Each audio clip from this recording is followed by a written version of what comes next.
हिंदू राजनीतिक एकता बनी हुई थी, लग रहा था सब ठीक ठाक चलता रहेगा और हम उत्तरोत्तर चुनाव दर चुनाव जीतते जाएंगे। लेकिन 4 जून ने असल में परिस्थिति को पूरी तरीके से बदल दिया। जब परिस्थिति हाथ से निकली, उसके बाद में बड़े पैमाने पर सब लोगों में इस बात में, एक सारी हिंदुत्ववादी ताकतों में इस बात को लेकर एकता है कि जबरदस्त रूप से सारे देश में हिंदू बनाम मुसलमान किया जाना चाहिए। पहले जो लो इंटेंसिटी कॉन्फ्लिक्ट की पॉलिसी थी, वो शिफ्ट होकर अब हाई इंटेंसिटी कॉन्फ्लिक्ट की पॉलिटिक्स में बदल चुकी है। मेरा ये मानना है, मैं पहले भी मैं कह चुका हूं कि किसी तरीके से 90 के दशक की राजनीति, 90 के दशक के माहौल को वापस लाया जाए, इसकी पूरी कोशिश हो रही है। उन्होंने मुख्यमंत्री का वक्तव्य भी सुनाया कि एक बार दंगा हो तो हो जाए, आर पार की बात। तो ये सारा का सारा लगातार हो रहा है और इसी तरीके से होता रहेगा। नहीं अभी नमस्कार साथियों, मैं आपका दोस्त अशफाक अहमद और आप देख रहे हैं देशभक्त चैनल। ये संभल का जो मामला है, मुद्दा है, वो उछला है, उछलना चाहिए था। उछलने का उसका जो भाजपा आरएसएस चाहती है, वो चाहती है कि उछले, क्योंकि वो संदेश देना चाहती है कि मुसलमानों को ठीक कर देंगे, है ना। और उसी तरीके से कार्रवाई भी हो रही है कि दंगे करा दो और उसके बाद में मुसलमान मारे जाएंगे और मुसलमानों के ऊपर ही केस कर दो। तो वही हुआ है, 5 लोग मारे गए हैं संभल में और 2000-3000 लोगों के ऊपर एफआईआर किया गया, सब मुसलमान। तो ये जो आखिर संभल जैसा चीज क्यों होता है? तो देखिए, हमारे देश में क्या है कि आजादी जो की लड़ाई लड़ी, तो जो आरएसएस है वो तो अंग्रेजों के पिट्ठू से आजादी की लड़ाई में भाग नहीं लिया, अंग्रेजों का साथ दिया। आजादी कौन दिलाया? कांग्रेस और जो समाजवादी सोच के लोग हैं, उन्होंने आजादी दिलाई। तो देश जब आजाद हुआ तो संविधान भी उसी हिसाब से बना। संविधान का तो विरोध करते थे संघी लोग, ये कहते थे मनुवाद आना चाहिए, कि हमको ऐसा संविधान नहीं चाहिए जहां पर जो पिछड़े हैं हमारे बराबर खड़े हो जाए। तो इसीलिए इसका विरोध करते थे।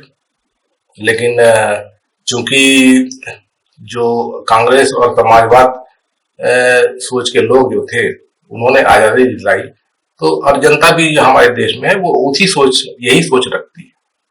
तो जब चुनाव हुए आजाद होने के बाद में, तो आपने देखा कि जो आरएसएस जो था, तो उसका जो चुनाव लड़ने का जो तंत्र था वो जनसंघ था। तो जनसंघ को पूरे देश में 3% वोट मिलते थे, है ना। सिर्फ 3% लोग हैं जो मनुवाद में विश्वास करते हैं, बाकी जो 97% जनता है मनुवाद में विश्वास नहीं करती। और ये इसी तरीके से चला। फिर 1980 में फिर ये भाजपा बनी, तो इनकी सोच बदली। इन लोग ने भाजपा इसीलिए बनाया, जनसंघ को खत्म किया कि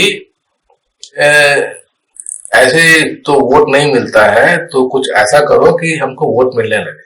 तो इन्होंने ये किया कि ठीक है, क्योंकि हमारे देश में जो जनसंख्या जो है, आबादी ज्यादा जो है, दलित, आदिवासी, पिछड़े, ऐसे लोग, तो इनको टिकट दो। और इनके जो नेता, फिर इनके नेता जो है वो चुनाव लड़ेंगे तो जीतेंगे, और फिर बीजेपी को वोट मिलेगा, संघ परिवार को वोट मिलेगा। और यही हुआ। आपने देखा कि बीजेपी भी जो है उसके बाद में चुनाव में कुछ अच्छा परफॉर्मेंस करने लगी। तो 1990 के बाद से बीजेपी जो है वो नेशनल लेवल पर अच्छे परिणाम लाने लगी। इनके सांसद जो है वो देश में 100 के भी पार हो गए। और 1996 में तो अटल बिहारी वाजपेयी की सरकार भी बन गई थी, भले ही थोड़े दिन के लिए। लेकिन चुनाव फिर से हुए तो 1998 में फिर से अटल बिहारी वाजपेयी की सरकार बन गई। और 1999 फिर 2004 में चुनाव हुए, तब जाके कांग्रेस जो मतलब ये राजीव गांधी के मृत्यु के बाद जो कांग्रेस की हालत खराब हो गई थी, तो 2004 में ठीक हुई, चुनाव में अच्छा परिणाम लाए और कांग्रेस और यूपीए की सरकार बन गई। लेकिन बीजेपी साफ नहीं हुई, बीजेपी तभी भी परफॉर्मेंस कर रही थी।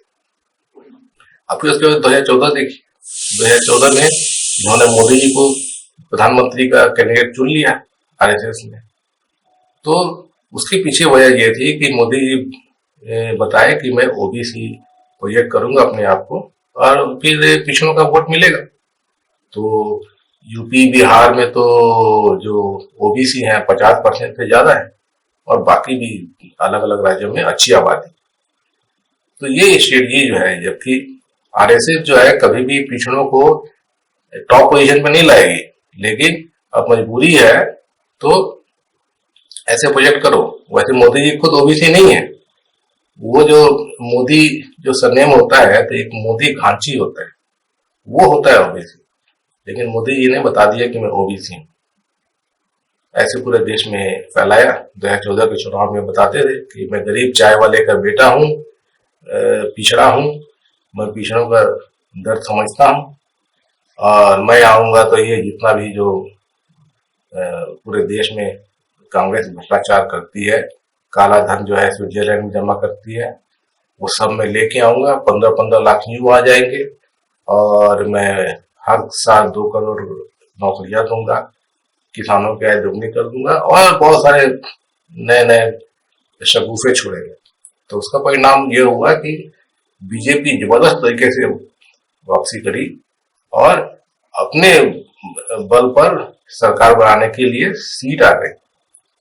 तो उनकी जो सरकार बन गई प्रचंड बहुमत की। और उसके बाद में लेकिन जो है 2019 का चुनाव आया, तो उस वक्त जो है, अब देखिए जनता जो है वो क्या चाहती है। जनता तो चाहती है कि भाई सड़क, बिजली, पानी रहे, शिक्षा रहे, स्वास्थ्य रहे और उसके अलावा मतलब देश में शांति रहे, बाहर और खुशहाली रहे, सबकी तरक्की हो, यही ना चाहती है जनता, आम जनता। लेकिन भाजपा का जो एजेंडा क्या रहता है, भाजपा का एक्चुअली मूल एजेंडा है कि विभाजन करो, राज करो। तो मुसलमानों को अलग कर दो, उनको बुरा दिखा दो और बोलो कि हिंदुओं सब एक हो जाओ, कि ये मुसलमान जो है तुम्हारा घर छीन लेंगे, तुम्हारा संपत्ति छीन लेंगे, तुम्हारा मंगलसूत्र छीन लेंगे, तुम्हारी भाया छीन लेंगे, तुम्हारी बेटियां छीन लेंगे। तो अब इस तरीके से वो एकजुट करके जो ओबीसी है, दलित है, आदिवासी है और जो समान वर्ग है, तो वहां के वोट बटोरो।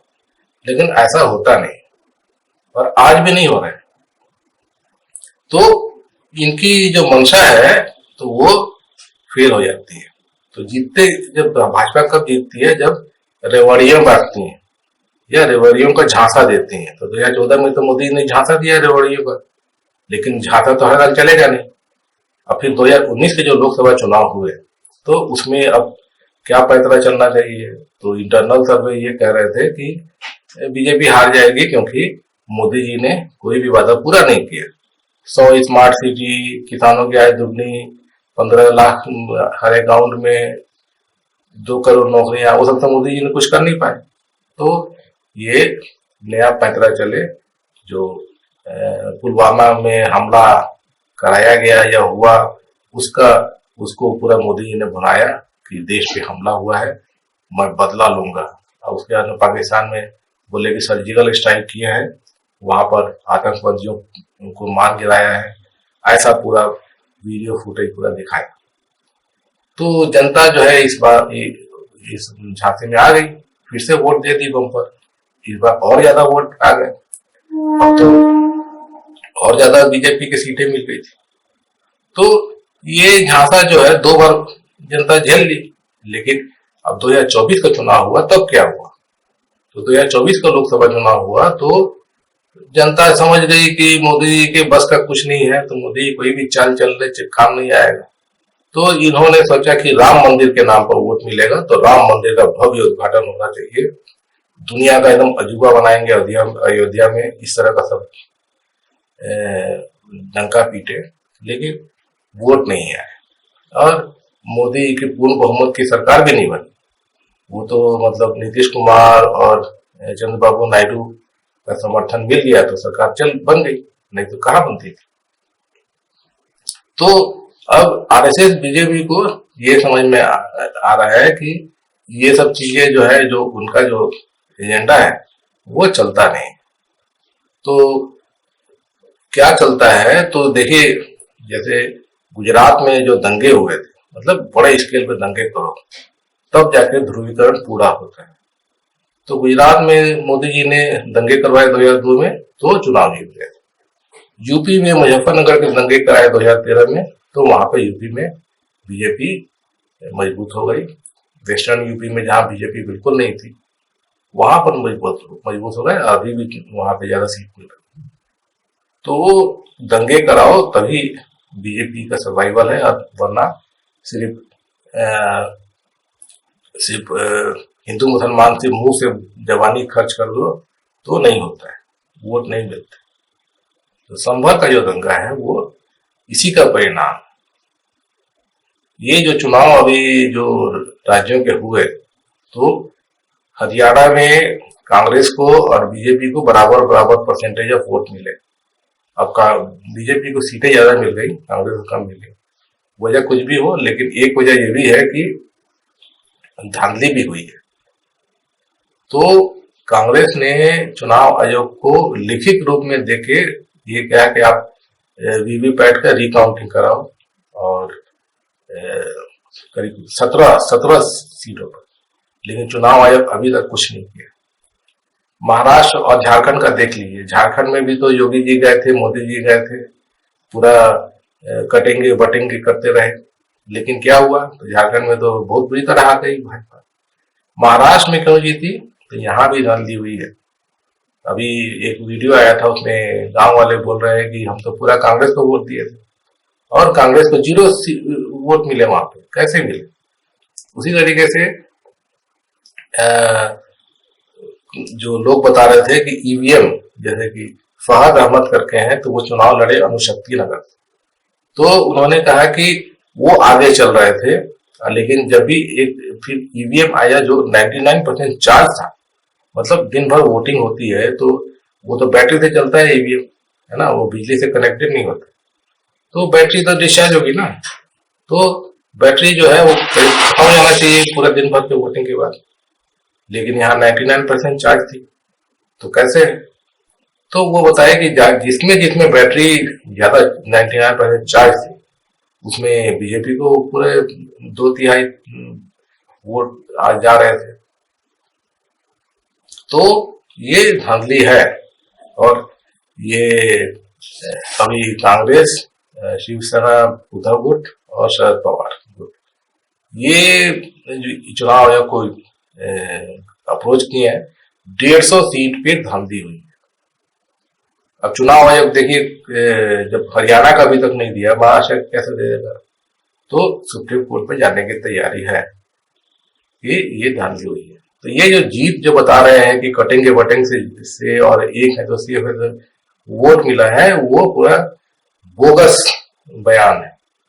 और वैसे भी देख लिए महाराष्ट्र में तो बीजेपी का सुपड़ा साफ हो गया था, अभी जून में ही हुआ था, 4 जून को, अभी इसी साल 3-4 महीना पहले। वहां पे सिर्फ स्ट्राइक रेट जो था महाराष्ट्र में 28% स्ट्राइक रेट, और अभी जो चुनाव हुए तो उसमें 90% आ रहे हैं स्ट्राइक रेट। कैसे आ रहे हैं भाई? 4 महीने में क्या जुबा हो गया, है ना? तो यहाँ पे धांधली करके जीते।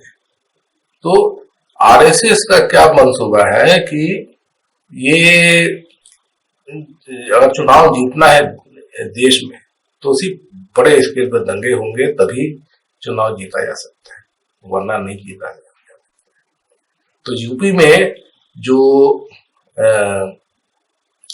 वेस्टर्न यूपी में मुजफ्फरनगर के दंगे करा के फायदा ली थी भाजपा, वहां से लगातार, मतलब 2014 में भी ज्यादा सीट मिली, 2017 के विधानसभा में भी मिली, उसके बाद में 2019 के लोकसभा में मिली, उसके बाद में फिर से 2022 में विधानसभा में मिली। अब लेकिन 2024 के जो चुनाव हुआ लोकसभा का, तो उसमें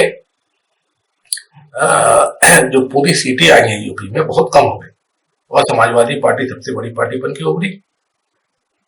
तो यूपी कमजोर है अभी, और यूपी में ही सबसे ज्यादा सीटें भी है और सबसे ज्यादा ताकत मतलब चाहिए तो यूपी जीतना है।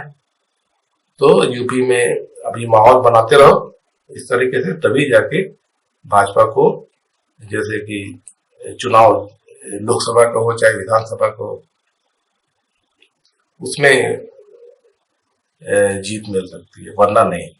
ये चीज समझ में आ गई है। और रेवड़ी जो है, वो रेवड़ी ये बांटना नहीं चाहते, मजबूरी में बांट रहे हैं। बाकी पार्टियां तो रेवड़ी देना चाहती होंगी। जनता का हक जनता को मिलना चाहिए, भाजपा नहीं चाहती है, लेकिन मजबूरी में रेवड़ी बांटती है क्योंकि चुनाव जीतना होता है। तो लेकिन सिर्फ रेवड़ी के सहारे भी कोई गारंटी नहीं। तो यही बात है कि अब दंगे होंगे और उसकी शुरुआत हुई है संभल में। ये बड़े स्केल पे दंगे और भी जगह हो सकते हैं, ये इनकी सोच है।